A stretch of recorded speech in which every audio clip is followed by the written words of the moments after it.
Germany के military base अचानक बहुत ज्यादा एक्टिव हो गए हैं। जर्मनी की पूरी फौज हाई अलर्ट पर है। जर्मनी का एक एक अड्डा इस वक्त युद्ध के लिए तैयार किया जा रहा है, क्योंकि यूक्रेन का फ्रंट अब ना जेलेंस्की के बस की बात रही और ना ही डोनाल्ड ट्रंप की। ये बात जर्मनी को बहुत अच्छी तरह समझ में आ चुकी है।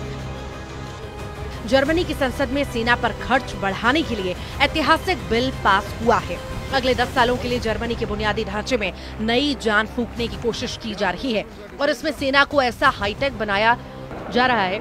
फोकस है जिसकी तोड़ रूस के पास ना हो। इसके लिए अब जर्मनी बुनियादी ढांचे को बेहतर बनाने के लिए 546 अरब डॉलर अगले 10 साल में खर्च करेगा। 546 अरब डॉलर यानी कि 47 लाख करोड़ रुपए से भी ज्यादा की रकम। इसके साथ ही रक्षा पर खर्च को नाटो के स्टैंडर्ड यानी जीडीपी के 2% तक बढ़ाने की बात है। जर्मनी की अगली सरकार में संभावित साझेदार अब यूरोप को बचाने की कसम खा रहे हैं। वो डिफेंस पर होने वाले खर्च बढ़ाना चाहते हैं। इसके लिए नियमों में ढील देना चाहते हैं। जर्मनी के नए चांसलर बनने जा रहे फ्रेडरिक मर्ज और मौजूदा चांसलर ओलाफ शॉल्ज की पार्टी जर्मनी को यूरोप में एक नया दर्जा देना चाहते हैं, जो रूस को बड़ी टक्कर के तौर पर देखा जा रहा है। क्या ट्रंप और पुतिन की दोस्ती देखकर जर्मनी अब नाटो का नया बॉस बनना चाहता है? क्या अब जर्मनी संभालेगा यूक्रेन का मोर्चा ताकि पुतिन की सेना डोनबास से आगे न बढ़ पाए? उधर जर्मनी के चांसलर ओलाफ शॉल्ज ने कहा है कि यूक्रेन में युद्ध का पूरे यूरोप की सुरक्षा पर असर पड़ा है। यही वजह है कि हम अपनी रक्षा क्षमताओं में तेजी से और लगातार सुधार करना चाहते हैं। यूरोपीय संघ के सभी सदस्य देशों को रक्षा क्षेत्रों में खुद की ओर मजबूत बनाना चाहिए। पुतिन और ट्रंप की फोन पर बातचीत क्या हुई? पूरे नेटो पर एक नया खौफ मंडराने लगा। यूक्रेन युद्ध को लेकर पुतिन की हर शर्त ट्रंप को मंजूर है और ट्रंप की इस दरियादिली ने पूरे यूरोप की दहशत से भी भर दिया है। पुतिन और ट्रंप की फोन पर बातचीत क्या हुई? पूरे नेटो पर एक नया खौफ मंडराने लगा है।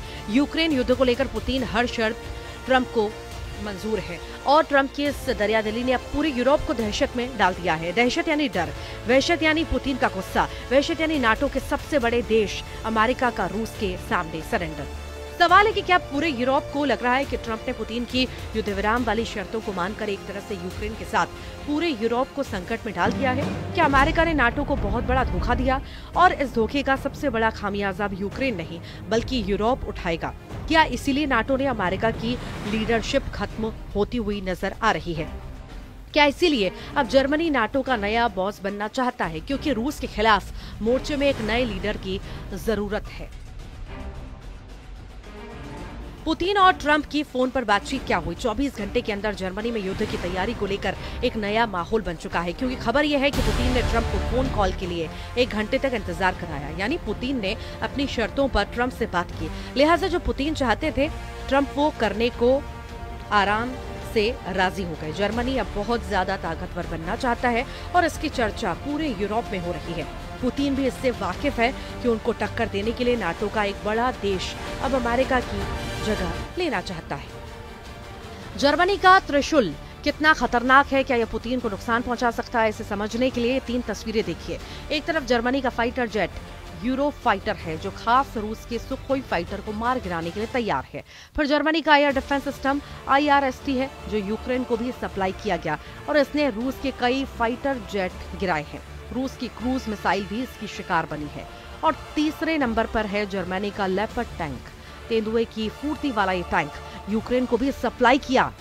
डॉनबास से लगे कई मोर्चों और खार्किव को बचाने में इस टैंक ने बड़ी भूमिका निभाई है। लेकिन सच ये है कि पुतिन ने इस टैंक का बहुत अच्छी तरह शिकार भी किया। मई 2024 में पुतिन ने इसका सबूत दिखाया था जब मॉस्को में जर्मनी के लेपर्ड टैंक की लाश पूरी दुनिया को दिखाई दी। न सिर्फ लेपर्ड बल्कि पुतिन ने अमेरिका का टूटा फूटा एब्रम्स टैंक भी दिखाया जिसे पुतिन के ड्रोन ने चलने लायक नहीं छोड़ा। यहाँ पर जर्मनी के कई और हथियार भी नुमाइश में शामिल किए गए जो बता रहे थे कि पुतिन के फायर पावर के आगे नाटो के हथियार खिलौना साबित हुए हैं। मॉस्को में लगी इस नुमाइश ने नाटो का हौसला तोड़ने का काम बहुत अच्छी तरह किया। यूरोप के बड़े बड़े देश जैसे ब्रिटेन, जर्मनी, फ्रांस और इटली भले ही इन तस्वीरों को नजरअंदाज करें, लेकिन पुतिन बार बार यह एहसास दिलाते रहे हैं कि उनकी टक्कर में कोई नहीं है, फिर चाहे वो जेलेंस्की हो या जेलेंस्की के चाहने वाले। ये टैंक यूक्रेन युद्ध में कब्जे में लिया गया। इसे चला रहा चालक दल इसे छोड़कर भाग गया था, क्योंकि रूस के ड्रोन ने जब इस पर हमला किया तो इसका पूरा सिस्टम खराब हो गया था। पुतिन पहले ही बता चुके हैं कि उनकी लड़ाई यूक्रेन से ज्यादा नाटो की सेनाओं से है, जो इस वक्त जेलेंस्की के युद्ध को तेज करने के लिए यूक्रेन में मौजूद है। ये बात पुतिन बहुत अच्छी तरह जानते हैं कि अब इसकी लीडरशिप अमेरिका से हटकर दूसरे देशों के पास जा सकती है, क्योंकि अब यूक्रेन में लड़ना आसान नहीं है और बिना ट्रंप के यूरोप को बचाना मुश्किल होना तय है। इसीलिए जर्मनी की सेनाएं एक्टिव मोड में हैं और वो पुतिन को डराने का कोई मौका नहीं छोड़ना चाहती। जर्मनी ने अपनी सेना की तादाद भी बढ़ाने की तैयारी कर ली है। जर्मनी में भी आम आदमी को मिलिट्री ट्रेनिंग दी जा रही है। अभी जर्मनी के पास 1,80,000 सैनिक हैं। 2031 तक वो ये तादाद 2 लाख से ज्यादा करना चाहता है, जबकि रिजर्व सैनिकों की तादाद भी 60,000 से बढ़ाकर 2 लाख करने की तैयारी है। जेलेंस्की को बचाने के साथ साथ खुद को बचाने वाला यूरोप का इरादा मजबूत है।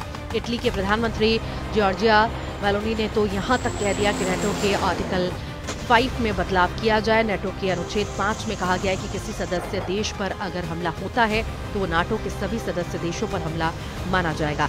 ऐसी हालत में सभी सदस्य देश एकजुट होकर दुश्मन देश पर सैन्य कार्रवाई करेंगे।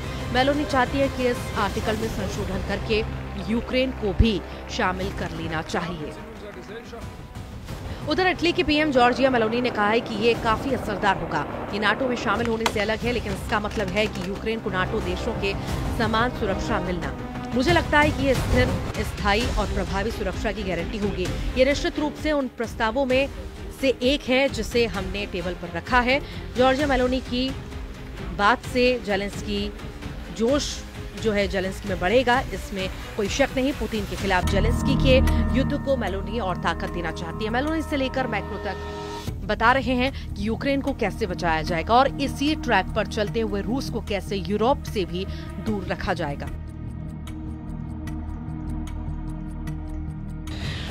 मैक्रो ने अपनी वो परमाणु छतरी खोल दी है जो पूरे यूरोप को एटम बम वाले हमले से बचा सकती है।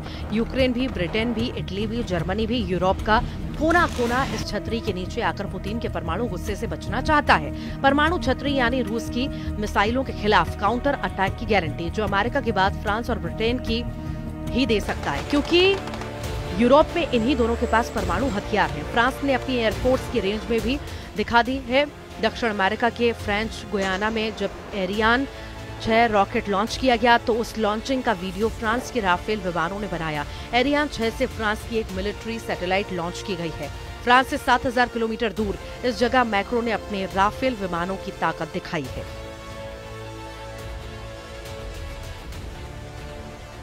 यूक्रेन में जो कुछ चल रहा है उसे देखते हुए हमें अपनी रक्षा क्षमताओं को बढ़ाने की जरूरत है। हमें अगले कुछ सालों में ऐसे क्षमता बनानी होगी जिससे यूरोप के लोगों की हिफाजत की जा सके। अभी तक अमेरिका की मदद ही रही है जिसकी वजह से यूक्रेन की फौज ने वॉर जोन में पैर जमाए हुए हैं, नहीं तो डॉनबास तक पूरी तरह से रूस के कब्जे में है। अमेरिका से मिले हाइमार्स रॉकेट और पैट्रियट मिसाइल सिस्टम दोनों ने रूस को कीव और खार्किव से दूर रखा है। तो वहीं एब्रम्स टैंक से लेकर F-16 फाइटर जेट भी अमेरिका के दखल पर यूक्रेन तक पहुंचे। हालांकि पुतिन ने इन दोनों हथियारों को नाक रगड़ने पर मजबूर कर दिया है। अब जर्मनी और फ्रांस एक्टिव हुए हैं।